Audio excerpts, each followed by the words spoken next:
yesterday, the SEC chair, Paul Atkins, released a statement that the Commission has proposed to the rescinding of the 2024 climate related disclosure rules in their entirety. And his argument really resets three connected points: question over the SEC's authority, concerns about the cost and burden of the rules, and then the return to materiality as the North Star for public company disclosure. And the proposed rescission says that SEC should mandate disclosure only where information is material to a reasonable investor, rather than because a particular category of information may be useful to some investors or stakeholders. And this formal proposing release is I think even clearer, whether the SEC proposes to withdraw the rule requirements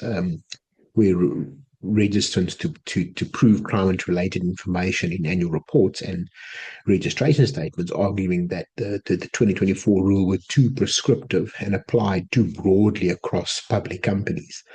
Now, I think the latest SEC statement is significant, but it would not be read it shouldn't be read as the end of sustainability reporting. I would read it more precisely as a reassertion of the US security law view on materiality. So climate and sustainability disclosure should be required where they are material to investor decisions, not because climate policy or corporate behavior should be directed through securities regulation. And that, in essence, is the position of the US in its current form. It does not say climate risk is irrelevant. It says climate disclosure should sit within the traditional securities disclosure architecture: materiality, investor decision usefulness, proportionality, cost-benefit discipline, and of course then statutory authority. And this is consistent with some of the older regulations we saw, I think from 2010, climate guidance that was given, which already recognized that climate-related regulation, market effects and physical climate risks can have a material effect on businesses and its operations. So I think the important nuance is this, that the SEC may be moving away from a dedicated climate disclosure regime, but is not removing the obligation to disclose climate or sustainability issues where they are financially material under the existing securities law.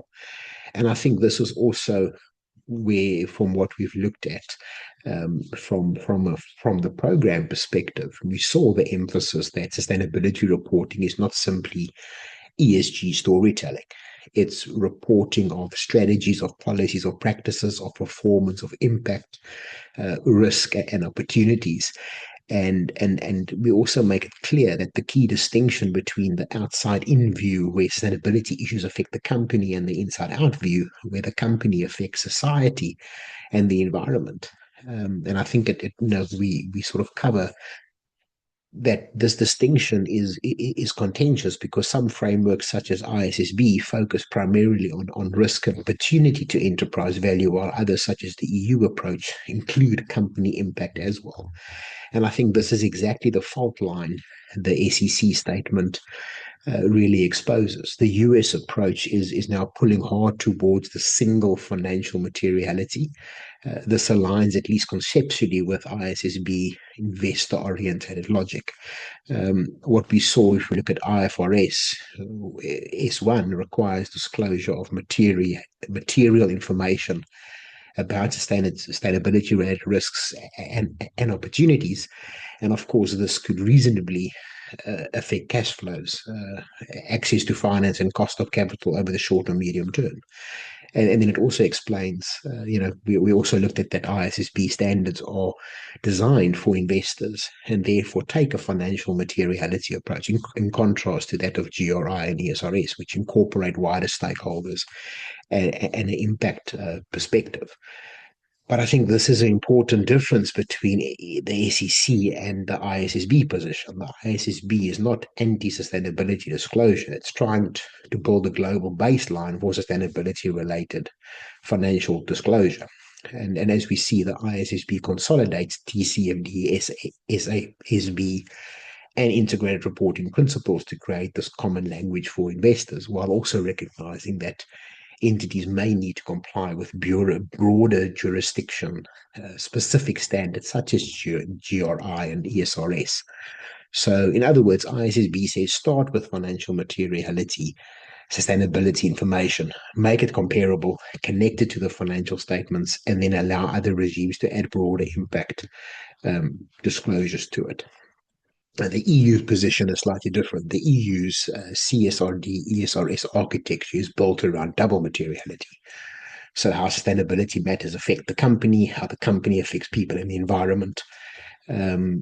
What we're also seeing in the content, this captures this clearly by noting that companies may need to report both and on how their activities and value chain affects the environment and people, and how sustainability matters affects your cash flow, your financial position, your financial performance.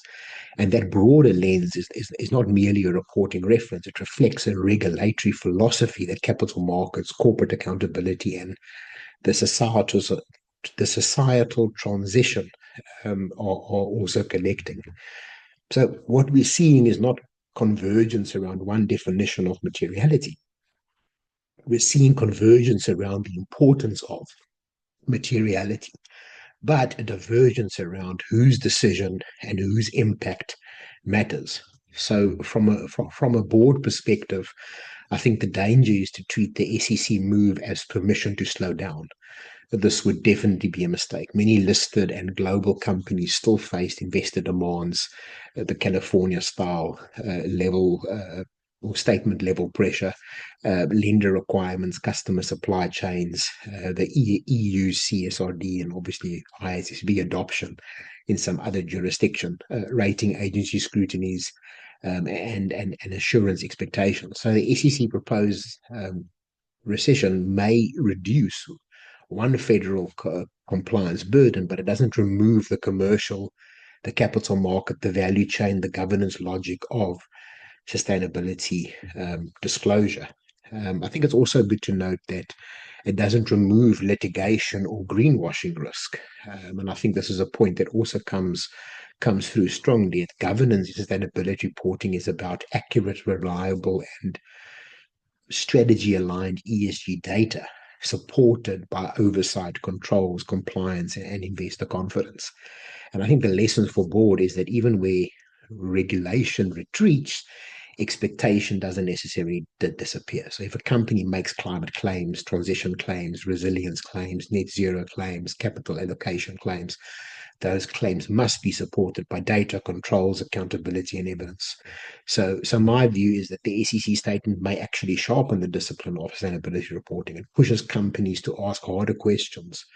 Why is this information material to our business model, our strategy, our cash flows, our cost of capital, our risk profile, ultimately our license to operate? And this is a very useful question, but it's not the only question for a global business company operating across the US, the EU, UK, and emerging markets in Asia, or exposed to global supply chains, have to ask, what is our impact? What do stakeholders need to know? What do regulators require? What do investors expect? What do customers and lenders demand? And what evidence do we have? So I think the practical guide to this I would give is do not build your sustainability reporting strategy around the minimum requirements of one jurisdiction, but build it around a materiality architecture. At the core, identify financial materiality, sustainability risks and opportunities using the ISSB, the TCFD style lens. Map where double materiality is required or strategically useful, particularly for EU-linked operations, value chain, stakeholder-facing disclosures. Then connect the reporting to governance, to internal controls, to finance systems, to assurance readiness and board oversight. And I think this is very well aligned to what we'll also see organizations, which we ask organizations to bridge the financial and sustainability reporting divide, aligning frameworks such as ISSB, ESRS, TCFD, GRI, SASB, and integrated reporting to develop jurisdiction-specific reporting maps. So I think the bigger point around this is that materiality is really becoming the battleground, but also the bridge. In the US, materiality is being used to limit regulatory oversight. In ISSB, materiality is being used to bridge sustainability into the capital market decision making. In the EU, double materiality is being used to connect enterprise value with societal and environmental accountability. And I think the best companies will not get trapped in the policy of ESG, but they'll translate sustainability into risks, opportunity, strategy, capital allocation, governance, and evidence. And I think this is where reporting becomes more than compliance. It becomes a management system for long-term value creation. I think something we'll also get to is around I think this has a big impact also from a governance and leadership perspective. I think one of the key points that stand out is that obviously materiality is not generic. It's not climate. Climate is material. ESG is material. It's company specific, sector specific, value chain specific. So for a company, climate may be a direct asset impairment. It might be a supply chain and capital expenditure issue, but for another, it may be less financial material, but highly relevant through customers, regulations, access to finance, employees. So I think this means that materiality cannot be outsourced to sustainability teams, to legal teams, to consultants, to reporting frameworks. It has to be governed. So considering the leadership aspect and the governance aspect for this, I think becomes crucial to also provide clarity. So I think as I said earlier, from a governance and leadership point of view, we shouldn't see this as an opportunity to step back from sustainability oversight, but it should be looked at as a reminder that boards and executives need to be far more disciplined in how they define evidence and govern materiality. Materiality is ultimately a judgment, but it cannot be a casual judgment. It requires a structured process that connects sustainability issues to the company's business model, the strategy, the capital allocation, the operating model, and the various stakeholder dependencies. As I noted, what affects the cash flows, what's the cost of capital, what's the regulatory exposure. And I think this is where effective leadership starts mattering a lot. Boards that treat sustainability as generic disclosure will either over-report without strategic value or under-report and miss emerging risks. So a stronger board has to ask a much more practical question: is which sustainability-related matters are genuinely capable of affecting our ability to create, preserve, and ultimately erode value. And this also means that materiality must be dynamic. What is immaterial today may become material quickly through regulation, litigation, technology, customer behavior, investor pressure, climate events, changes in strategy. So the leadership responsibility is not simply to approve the sustainability report, but is to ensure that the organization has a credible materiality process based on reliable data, clear ownership, internal controls, and a route from risk identification to strategic response. And this aligns with what we've looked at in many of the content, and already when also when we look at more at some of the frameworks.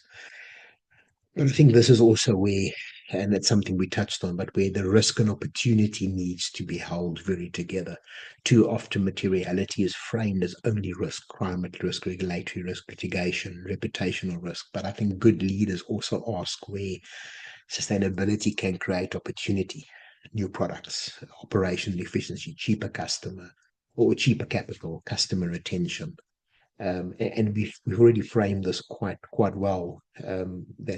That sustainability reporting is a strategic tool that helps organizations assess sustainability related risk, opportunities, impact, and dependencies while supporting this long-term value creation.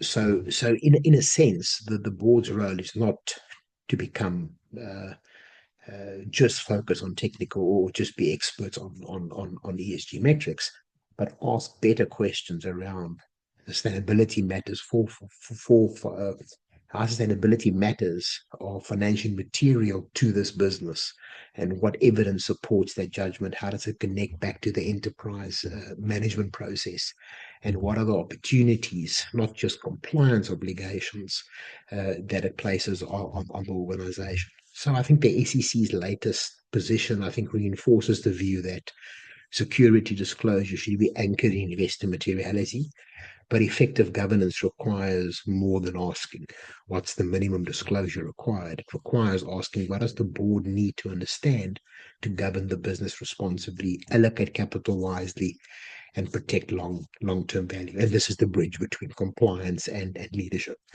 Materiality is not just a reporting filter, it's a strategic discipline.